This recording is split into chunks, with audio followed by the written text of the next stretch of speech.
To our YouTube channel. Guys फिर से आपका अपने इस परिवार में स्वागत है। गाइज आज की वीडियो में बात करने वाले हैं MCCRE 5 भर्ती 2026 ग्रुप कोड 16 के संदर्भ में। गाइज जैसा आप सभी को पता है, आपके पेपर 26 जुलाई को कंडक्ट करवा लिए गए हैं। बहुत ही अच्छा पेपर आपने दिया है, आपके स्कोर भी ठीक ठाक बन रहे हैं। अच्छा, पेपर 26 तारीख को हुआ है, तो आज की डेट में आप वीडियो क्यों बना के कट ऑफ को बता रहे हैं? बहुत सारे जगह पे तो हमने कट ऑफ देख ही लिया है, बट हमारा अब क्या है कि अलग ही सिस्टम चलता है। जब तक डिटेल में एनालिसिस करके चीज़ों को सही तरीके से ना बता पाएँ तो फिर वो बताने का कोई मतलब ही नहीं है। अब ऐसा है नहीं कि भैया आपका पेपर ख़त्म हो रहा है और आप घर पे भी नहीं पहुँचे हो, सफ़र में ही हो, तभी तक आपको हम वीडियो बना के बता देंगे कट ऑफ इतना जाएगा इतना जाएगा। भैया डिटेल में एनालिसिस करना पड़ता है, एक एक कैंडिडेट से पूछना पड़ता है कि भैया आपके स्कोर कितने बन रहे हैं, कितने सही होंगे। और मैक्सिमम क्या रहता है कि कैंडिडेट को 2-3 दिन लग ही जाता है, 2-3 दिन लग ही जाता है ये देखने में कि उसके कितने प्रश्न गलत हो रहे हैं। हालांकि स्टार्टिंग में लगता है कि बहुत सारे प्रश्न किए हैं, बहुत सारे प्रश्न हमारे सही हो रहे हैं, लेकिन जैसे दिन पे दिन बीतता है, 1-2 दिन बीतता है, उनको पता चल जाता है रियलिटी में उनके कितने प्रश्न गलत हो रहे हैं और कितने सही हो रहे हैं। ठीक है, तो ये अब वो समय आ गया है डिटेल एनालिसिस करके आपको वो समय आ गया है कि हम बताएं कि आपकी कट ऑफ कितनी जा सकती है। साथ ही साथ में हम ये भी बात करेंगे कि अब तक जो सीआरई हुए हैं, MCCRE हुए हैं ग्रुप कोड 16 में, अन्य सीआरई के तुलना में इस वाली जो सीआरई निकल के आई थी, इसका जो पेपर बनाया गया था उसका लेवल आसान था या फिर डिफ़िकल्ट था, सब कुछ डिटेल में डिस्कस करेंगे। साथ ही साथ में यहाँ पे हम देखेंगे कि रिज़ल्ट को लेकर जो रिकॉर्ड है सीआरई का, आप रिकॉर्ड देखेंगे, प्रीवियस रिकॉर्ड देखेंगे तो इसका रिज़ल्ट कितने दिनों में आता है। तो रिज़ल्ट 1 महीने के भीतर में आता है। 110% मैं यहीं पे क्लियर कर दे रहा हूँ रिज़ल्ट को लेकर कि 23 अगस्त को आपका रिज़ल्ट आ रहा है। बिल्कुल भी परेशान ना हो आप लोग। 23 अगस्त 2026 को आपका रिज़ल्ट वेबसाइट पे पब्लिक कर दिया जाएगा। आप आसानी से अपने रैंक और मार्क्स देख पाएंगे, बिल्कुल भी चिंता करने की ज़रूरत नहीं है। जब रिज़ल्ट आता है तो जितनी सीटें उसकी 8 गुना कैंडिडेट, लगभग 8 से 12 गुना कैंडिडेट को क्या किया जाता है, शॉर्ट लिस्टेड किया जाता है। किसके लिए? डॉक्यूमेंट वेरिफिकेशन और सीट एलोकेशन के लिए शॉर्ट लिस्टेड किया जाता है। अब हम यहीं पे बात कर लेते हैं कि आपके पेपर का लेवल। देखिए जितने भी सीआरई हुए हैं अब तक की बात करें तो भैया एक तो सीआरई और था, एक सीआरई इसके पहले और इन्होंने कंडक्ट करवाया था, सीआरई 3, शायद सीआरई 3 की बात बोल सकते हो आप। ठीक है, सीआरई 3 की बोल सकते हो। उसमें क्या था, उसमें सबसे ज़्यादा क्वेश्चंस मैथ और रीजनिंग के दिए गए थे। ठीक, वही डिफ़िकल्ट था, सबसे ज़्यादा डिफ़िकल्ट वही था। उसके बाद ये दूसरा सीआरई जो इन्होंने 5 करवाया है, ये डिफ़िकल्ट है।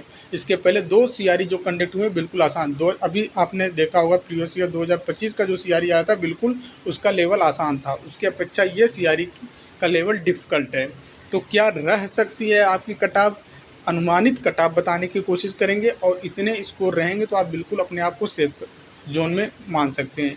देखिए पेपर का लेवल बिल्कुल भी आसान आप नहीं बोल सकते हो कि पेपर का लेवल आसान था। पेपर का लेवल देखा जाए तो डिफ़िकल्ट ही आप बोल सकते हो, क्योंकि इन्होंने जो जीके पूछा था ये हार्ड ही था, आसान नहीं था। जीके हार्ड ही था। लास्ट टाइम जो सीआरई करवाया था बिल्कुल आसान जीके पूछ लिया गया था। और इसके बाद इन्होंने इस बार का जो मैथ है, मैथ भी बिल्कुल कुछ प्रश्न आसान थे, 2-3 प्रश्न आसान थे। जैसे कि इन्होंने पूछा था लाभ हानि का, एक प्रश्न पूछा था कि भैया बताओ 20% बढ़ा दिया जाता है वस्तु पे, ठीक है, उसके बाद 20% घटा दिया जाता है, ठीक है, उसके बाद 20% घटा दिया जाता है, तो बताइए लाभ होगा या हानि होगा, और यदि लाभ होता है हानि होता है तो कितने प्रतिशत का लाभ हानि होता है। तो ये प्रश्न आसान था। ठीक है, इसको आप कैंसिल आउट कर सकते हैं, 1 0 से 1 0 ये कैंसिल आउट, 12 8 96, 96 आ रहा है, मतलब 100 में से 4% की कमी है, 4% की कमी है, मतलब कि हानि हो रहा है 4% का। ऐसे सारे बहुत मैथ के प्रश्न आसान थे, 2-3 प्रश्न ही आसान थे, बाकी लेवल के थे। लेवल क्या, जो पूरा पढ़ा है तो बिल्कुल आसान ही लगेगा। सीआई एसआई का 2 प्रश्न आया था, इतना आसान नहीं था कि हो जाएगा बिल्कुल से, थोड़ा सा भी दिमाग नहीं लगाना पड़ेगा। एसआई का प्रश्न पूछा था, थोड़ा दिमाग लगाना पड़ा था। 2 प्रश्न एसआई के थे, साधारण ब्याज के थे, घुमा के पूछा था चीज़ों को। एक प्रश्न जैसे कि बेसिक बिल्कुल आसान पूछा था, ए की वैल्यू दे रखा था इन्होंने 3 और बी की वैल्यू इन्होंने दे रखा था 2, और पूछा क्या था कि ए क्यूब, ठीक है, ए क्यूब प्लस बी स्क्वायर का वैल्यू इन्होंने पूछ लिया था, ए क्यूब प्लस बी स्क्वायर का वैल्यू इन्होंने पूछ लिया था। तो ए की वैल्यू पता है कितना है भैया, ए की वैल्यू कितना है पता है आसानी से, ए की वैल्यू कितना है 9। ठीक है भैया, ए की वैल्यू इन्होंने 3 दिया था, तो 3 का स्क्वायर आप करेंगे कितना होगा 9 होगा। ठीक है, उसके बाद 2 का क्यूब दिया था। यहाँ पे देखिए प्रश्न क्या था, प्रश्न शायद ऐसे ही दिया था, मैं बता रहा हूँ, इसका 17 उत्तर आएगा। ठीक है, 17 उत्तर आएगा। तो ये सारे प्रश्न जो हैं बिल्कुल आसान ही थे। उसके बाद मैथ के और भी प्रॉफिट एंड लॉस के 1-2 प्रश्न और थे, वो भी आसान थे। लेकिन आप ऑल ओवर देखेंगे मैथ के जितने भी सारे प्रश्न दिए गए थे वो इजी टू मॉडरेट आप बोल सकते हो। ठीक है, मॉडरेट टू डिफिकल्ट नहीं बोल सकते हो, इजी टू मॉडरेट, मतलब मॉडरेट में ज़्यादा जाएगा।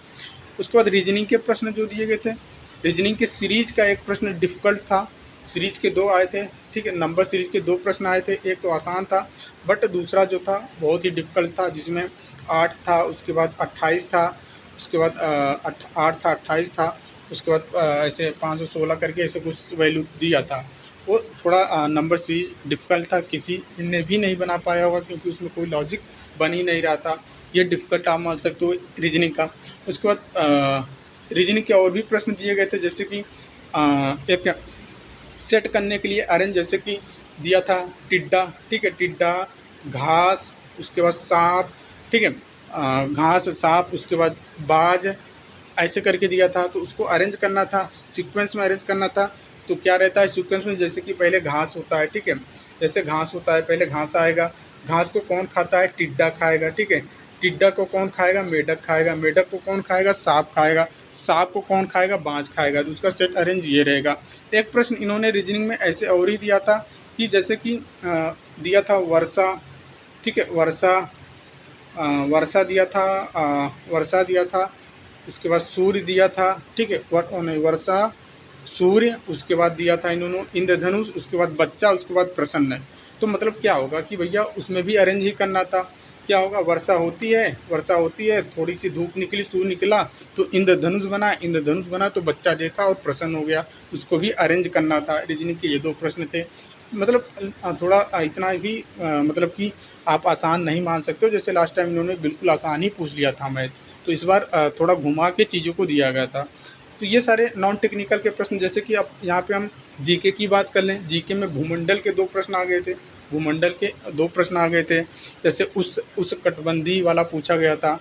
उस कटबंधी मतलब कि वनों वाला राज्य तो केरल था, बहुत लोगों को नहीं पता था, बहुत लोगों ने हरियाणा मान के आया, बहुत लोगों ने और भी राज्य को चुना है। तो इस तरीके से मान सकते हो। अब जैसे कि एक और पूछा, भारत रत्न 2024 का पूछ लिया था, भारत रत्न किसको मिला है, तो इसमें भी बहुत से लोगों ने गलती किया है। ठीक है, और आपका अब पूर्वी और पश्चिमी गोलार्ध को अलग करने वाली रेखा पूछा था, ये भी डिफिकल्ट, मतलब जियोग्राफी से ही प्रश्न पूछे गए थे ज़्यादातर जीके में। ठीक है, उसके बाद और भी प्रश्न पूछे गए थे, जैसे कि इसमें से एनजीटी में से बहुत लोगों ने गलत किया है। ठीक है, एनजीटी में से बहुत लोगों ने गलत किया है। अब देखिए ये तो बहुत आसान प्रश्न था, लेकिन ऑप्शन में खेला कर दिया था। नेजोगेशनल ट्यूब देता तो सब लोगों ने बना के आते बहुत आसानी से, लेकिन यहाँ पे वो ऑप्शन में दिया ही नहीं था, तो बहुत लोगों ने इसको भी गलत किया है। तो ये सारे प्रश्न जो हैं गलत में काउंट होंगे। उसके बाद फुल फॉर्म कई सारे दिए थे, जैसे कि फुल फॉर्म सीएल का पूछा था, ईएल का पूछा था, अन लीव होगा। सीसीएल का पूछा था, चाइल्ड केयर लीव होगा। ये सारे फुल फॉर्म पूछे गए थे। पीपीई का फुल फॉर्म पूछा था, और ऑप्शन भी बिल्कुल क्लोज दिए गए थे। ऐसा नहीं कि बिल्कुल आसान ऑप्शन दिया था लास्ट टाइम की तरह के, नहीं, इस बार लास्ट ऑप्शन की ओर जाएंगे तो ऑप्शन आपको डिफ़िकल्ट मतलब सटीक वाले ऑप्शन दिख रहे थे। ठीक है, पीपीई का फुल फॉर्म पूछा था, और भी एनजीटी का हमने बता दिया। 4-5 प्रश्न तो फुल फॉर्म से ही पूछे गए थे। उसके बाद कुछ क्लोज क्वेश्चन दिए गए थे, बिल्कुल मतलब कि ऐसा लग रहा था कि इसका उत्तर ये भी होगा, ये भी होगा। जैसे कि एक प्रश्न पूछा गया था कि 100 के अंदर जब आप फार्मेलिन एक लिक्विड होता है ना, फार्मेलिन क्यों 100 के अंदर दिया जाता है। 100 के अंदर इसलिए दिया जाता है क्योंकि उसका मतलब संरक्षित हो, उसमें सड़न ना हो जल्दी, और जो भी टिश्यू वगैरह है इसको मतलब कि सुरक्षित बना के रखे, इसलिए उसके अंदर फार्मेलिन डाला जाता है। ठीक है, फार्मेलिन डाला जाता है। तो ये किसके मतलब धमनी में तो डाला जाता है, ये तो सबको पता है, बट ऑप्शन में ये पूछा था कि किस धमनी में डाला जाता है। बिल्कुल क्लोज, जैसे कैरोटिड धमनी में भी डालते हैं, फेमोरियल धमनी में भी डालते हैं। तो सटीक उत्तर क्या होगा, बहुत लोगों ने कैरोटिड मारा है, बहुत लोगों ने फेमोरल मारा है। ठीक है। तो इस तरीके से ऐसे प्रश्न थे जो गलत हो सकते हैं, बिल्कुल ही गलत सटीक। अब जहाँ तक मुझे लगता है कि ये कैरोटिड वाला सही उत्तर होगा, जिन्होंने कैरोटिड मारा होगा तो 100% उनका उत्तर सही है। उसके बाद फेमोरल, अगर कैरोटिड नहीं होता ऑप्शन में तब आप फेमोरल की ओर जा सकते थे। जैसे एक प्रश्न और अच्छा प्रश्न पूछा गया था कि जैसे कि पूछा गया था इन्होंने कि बताओ भैया पेट के ऊपर दाहिनी तरफ कौन सा भाग रहता है, ठीक है। तो लीवर रहता है, यकृत रहता है, स्प्लीन रहता है, अग्नाशय रहता है, बिल्कुल सटीक वाले प्रश्न थे। तो यहाँ पे भी लोगों ने गलत किया, स्प्लीन मारा है, किसी ने अग्नाशय मारा है। तो इस तरीके से गलतियाँ हुई हैं इस बार। ऐसा नहीं है कि बिल्कुल आसान आसान प्रश्न आया था और आपने पूरा करके चलाया और आपके सही सही उत्तर सारे बन गए हैं। इस बार रिसाइकलिंग को लेकर एक सटीक प्रश्न दिया गया था। रिसाइकलिंग पूछा गया था कि 100% रिसाइकलिंग कौन है। अब देखिए, अब देखा जाए तो जो ऑप्शन दिए गए थे सब बिल्कुल सटीक ऑप्शन दिए गए थे। प्लास्टिक दिया गया था, कांच दिया गया था, उसके बाद स्केलपेल भी दिया गया था। अगर आप स्केलपेल भी देखेंगे तो 100% रिसाइकलिंग ही हो रहा है। कांच देखेंगे तो भी 100% हो रहा है, ठीक है।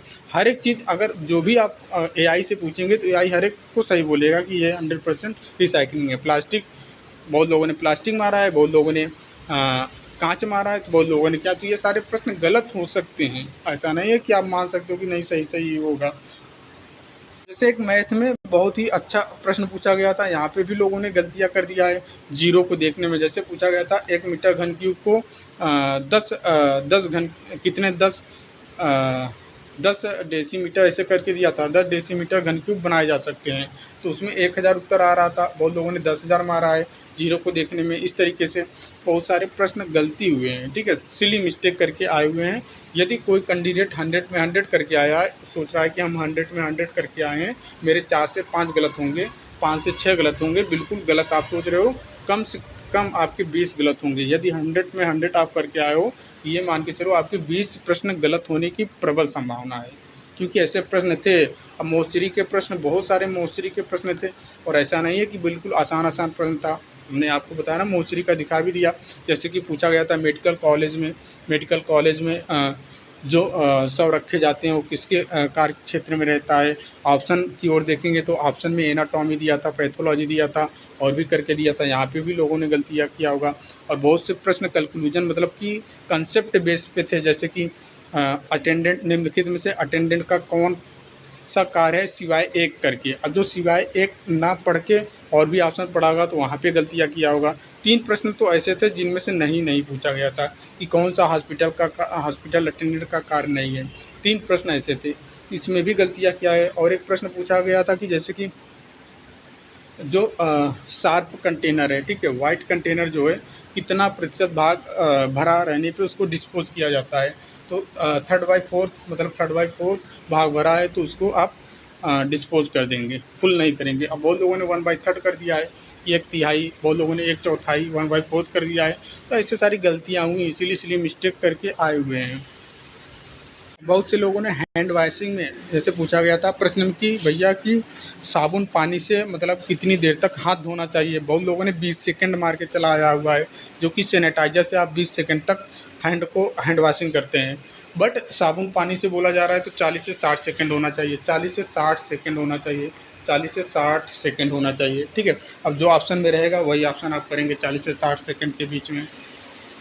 प्रश्न पूछा था कि आपके सामने एक मरीज बिस्तर से गिर जाता है तो आप क्या करेंगे। तुरंत उसको उठाएंगे, ठीक है, उसके चोट को निरीक्षण करके सूचित करेंगे। तो यहाँ पे भी मतलब कंसेप्ट बेस पूछा गया था। थोड़ा सा भी अगर सावधानी आपने नहीं बरता होगा तो ये सारे प्रश्न गलत होने की संभावना है। उसका करेक्ट उत्तर क्या होगा, चोट का निरीक्षण करेंगे और नर्सिंग या फिर डॉक्टर को सूचित करेंगे, ये उसका करेक्ट उत्तर। ये नहीं कि तत्काल उसकी मदद करेंगे। ऑप्शन में ये भी दिया था तत्काल उसकी सहायता करेंगे, तत्काल उसकी मदद करेंगे, ऐसा भी ऑप्शन दिया था। मतलब बिल्कुल क्लोज ऑप्शन दिए थे।